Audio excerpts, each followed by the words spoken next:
This video is going to be a long overdue look at some products that were sent to me by two Ukrainian companies, KGU Music and MGLW.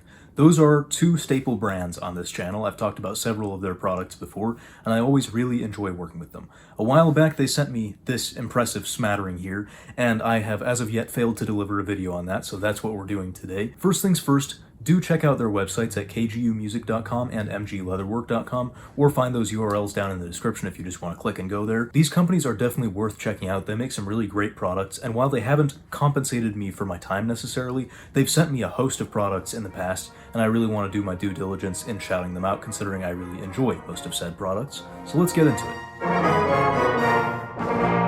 I want to start today's overview video off with the MGLW products, specifically starting off with this leather plunger mute for trombone.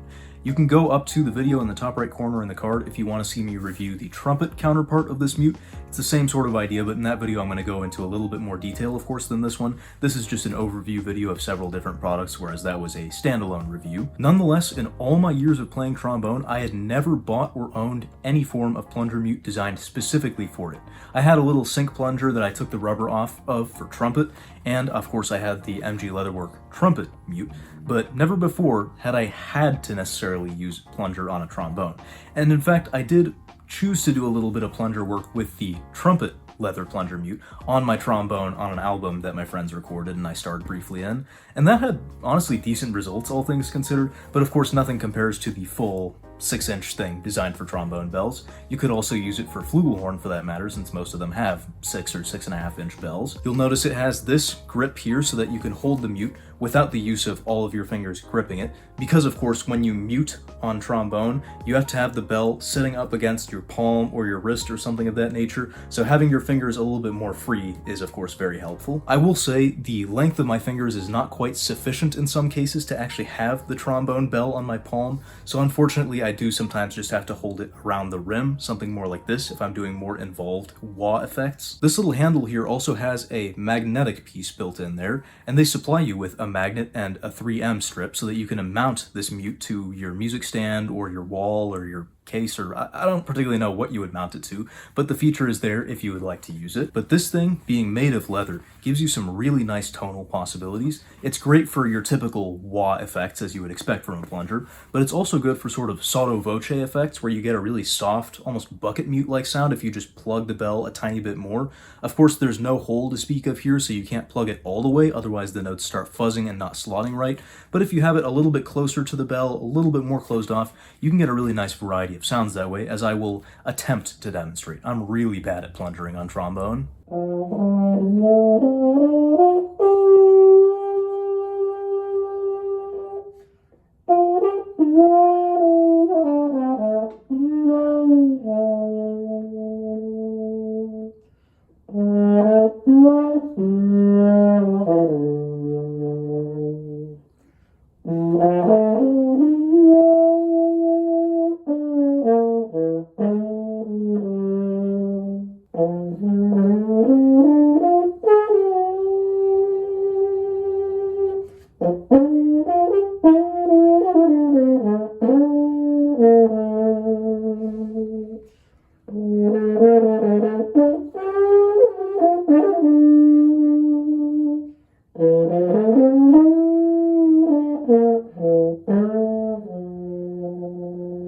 The last thing I'll mention is that MGLW gives you the option to customize and personalize your products a little bit. They have, of course, a range of different colors. I just wanted this dark brown color here, and they allow you to do personalization in the form of custom engraving, and so I've got my initials etched on the products they've sent me today, which I think is a really cool touch. The next products from MGLW that I want to take a look at are these trumpet valve guards. This is the model L, and this is the model XL. These arrive as basically a flat sheet of leather that you then mold around your valve casing to essentially protect your instrument from you. If you look at my daily driver trumpet, which is my Yamaha YTR-8310Z, I got the instrument a little over 9 years ago, and you can see several spots on the instrument where, for various reasons, the lacquer is peeling away. The worst offender is actually right in between the first and second valve casings, where you can tell I don't do this anymore, but that's where I used to put my right thumb while I played.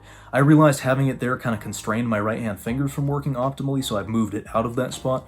but nonetheless, just a few years of putting my thumb there and scraping against the casing with my fingernail, or my thumbnail I suppose, took off a lot of lacquer.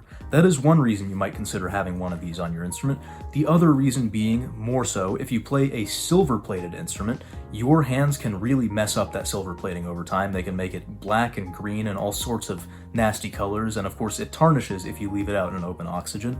So something like this can be helpful in that regard, just for protecting the silver plating on your instrument. The Model L is a lot simpler. It protects pretty much the areas you would expect of your instrument, protects all around the valve casing, as well as a little bit of where the left hand would grip around the first and third slides of the instrument.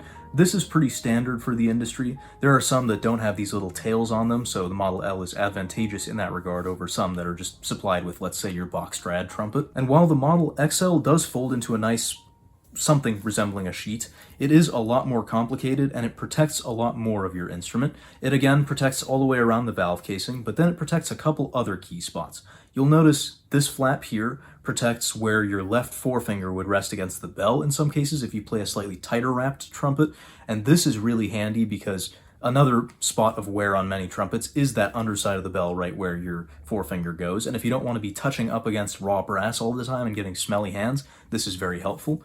The same thing is true on the other side of the valve casing, where we have this flap to protect from wherever your thumb sits. And my personal favorite feature, although it can get a little bit in the way sometimes, is this flap here, which wraps around the third slide of the instrument and protects a little bit more of where your right hand grips the instrument. This is really useful just as long as the lip on your third slide doesn't get in the way of the flap, so you might have to attach it a little bit more loosely. Between these two, I do think the XL is much better at protecting the instrument, but they're both great options, and you do have to consider the type of trumpet you play on. For instance, if you play on a more tall wrap trumpet, like my Constellation 38B, then you probably don't want the Model XL because it's not going to fit the tall wrap quite right. But in any case, I do think both of these protect a good deal of the instrument, and more than you would get just by wrapping up the valve casing by way of these extra tails here or these extra flaps and whatnot. I think these are both great options and well worth considering. The one thing to note is that dirt and grime and tarnish can accumulate under these valve guides. You can see a little bit of this on my C trumpet where I had the Model XL mounted for several months, so do make sure you're still cleaning your instrument regularly. Now this here is the last MG Leatherworks product we're going to look at today, and it is a 7-count mouthpiece pouch. You'll see it's a zip-up thing here. We've got a handle for easy carry, and it also unzips here, as well as in the front where you've got a little accessory pouch. And then when you unfold it, you've got on one side 3 slots for mouthpieces, and on the other side 4 more slots. There is also a 4-count mouthpiece pouch that just has the 4 on this side and a bigger accessory pocket up here. Admittedly, this one on the front is not going to hold much beyond, let's say, a mouthpiece brush and a couple of small slips of paper, whatever you might need that for. I think it's got good reinforcement overall. When I shake it around, I'm not hearing any wobbling. Whatever angle I turn it at, I'm not feeling any give. It's also got a couple of, I guess, belt loops here if you want to wear it. I guess that's kind of cool. Never done that before. And like all of their products, this is available in a variety of colors and with personalization options. So I've got this blue color here and my initials engraved as with the other products. If you're the type of player to take, 4 to 7 mouthpieces to a gig, something like this is really handy to have around. It happens more easily than you think. You might have a classical mouthpiece, a jazz combo mouthpiece, a jazz band mouthpiece, a lead mouthpiece. You might soon find yourself taking 3, 4, 5 mouthpieces to a gig, and this is really handy just to keep them all in one place. It's also not too bulky. I think they use their space well here, and this has fit in the accessory pouch of several different cases I've tried, so definitely, once again, a very handy thing to have around. Fairly space efficient, fairly well protected. And the last thing I should mention about this is that these sleeves are roomy enough to fit any sort of trumpet mouthpiece, from a standard weight Bach to a Bach megatone with the large body, or even a mouthpiece with a KGU booster attached. Speaking of which, actually, this segues nicely into our next product. The very first time that I worked with KGU, now almost I think 4 years ago, they sent me a mouthpiece booster, their classic design in raw brass, and I did a full-length review of that one, which is going to go into a lot more detail than this overview, so check that out in the top right corner in the card if you would like. But nonetheless, in addition to that, in their most recent round of products that they sent me, one of the things that they sent me was this bullet design in copper lacquer. This is a similar sort of premise to the classic design that I reviewed all those years ago. It's got 2 pieces, a screw collar that fits over the shank of your mouthpiece. It's tapered to fit any standard Morse shank, and this outer shell here that screws onto it. This one, unlike the first one I reviewed, like I said, is finished in this copper lacquer, which I think looks really beautiful, and the whole design is really streamlined. This bullet design is a lot cooler to me than the classic one that they sent me the first time around. It is about 20 grams heavier from what I remember, so do bear that in mind. And moreover, any KGU booster attached to a standard weight Bach mouthpiece comes out to more mass actually than a standard Bach megatone mouthpiece. So you are adding quite a bit of mass to your mouthpiece with one of these, even if it's not their heaviest design. Even their lighter designs add a pretty substantial amount. Putting it on or taking it off is pretty easy. You take your mouthpiece, you take your booster, you start with the screw collar screwed in so that it's somewhat recessed inside the outer shell. And what you do now is you take it and you slide it onto the shank fairly firmly so that you hear that click like I just had there. Then you screw the outer shell on gently until it makes contact with the underside of the rim of your mouthpiece. Then to take it off, all you have to do is rotate it a little bit further, and this will put some pressure on the rim wall and basically slide that tapered piece off of the shank of your mouthpiece. The exact way it attaches to each mouthpiece and how far the outer shell can be screwed on will vary a little bit from mouthpiece to mouthpiece, but any KGU booster will fit any standard weight Bach, Yamaha, Schilke, Olds, Giardinelli, Bob Reeves, and so on. The only brands that I've had issues with are, of course, things like Bach megatones that already have extra weight on them, or GR mouthpieces. Unfortunately, they have a sort of neck around the shank that prevents the screw collar from going on fully. When you plug your mouthpiece into the trumpet and you play it as it is, a lot of energy is lost in between the mouthpiece and the instrument. That interface is not a lossless one. There are frequencies and energy that are dissipated out at the lead pipe, and putting extra weight on your mouthpiece actually makes it so more of those frequencies and more of that energy are preserved going into the lead pipe. What that results in is a slightly fuller sound, because the first frequencies to go between mouthpiece and lead pipe are unfortunately the mids and lows that round out a trumpet sound. So immediately if you play on a standard weight mouthpiece, you're dealing with a thinner and brighter sound than you would if you could lose fewer of those frequencies along the way. And besides a little bit more meat on the bones in your sound when you play, the other main benefit I've noticed from the KGU mouthpiece booster is easier slots on the instrument. Picture every note on the instrument as having a slot that is a relationship of pitch on the x-axis to resonance on the y-axis. And every note has this sort of peak shape in some form, where if you are flat or sharp on the pitch, you don't get as much resonance. You're more on the outer ends of the triangle, whereas if you hit the pitch dead on, you hit the resonant center of the note and it resonates much better. What a booster does, or realistically any extra weight on the instrument, is it flattens and rounds that peak out a little bit so you no longer have to hit as close to dead center on the pitch to get the full resonance of the note. Now this does mean that your slot is a little bit more spread out, and the way it resonates is not as bright and pingy necessarily, so some lead players find that they do not want extra mass at the mouthpiece or anywhere else on the instrument, but nonetheless, especially for classical playing, I think it is really helpful, once again, because you don't have to hit right dead on in the middle of the pitch for the note to resonate pleasantly. I am unfortunately way too used to the experience on trumpet where I play a phrase with a number of notes in it, and one of those notes just doesn't resonate as well as the others because I slotted it sharp, and it is really frustrating. Something like a megatone, or indeed adding a KGU booster to your existing standard weight mouthpiece, really helps even that out. You get a more uniform resonance across the whole passage, which I really like.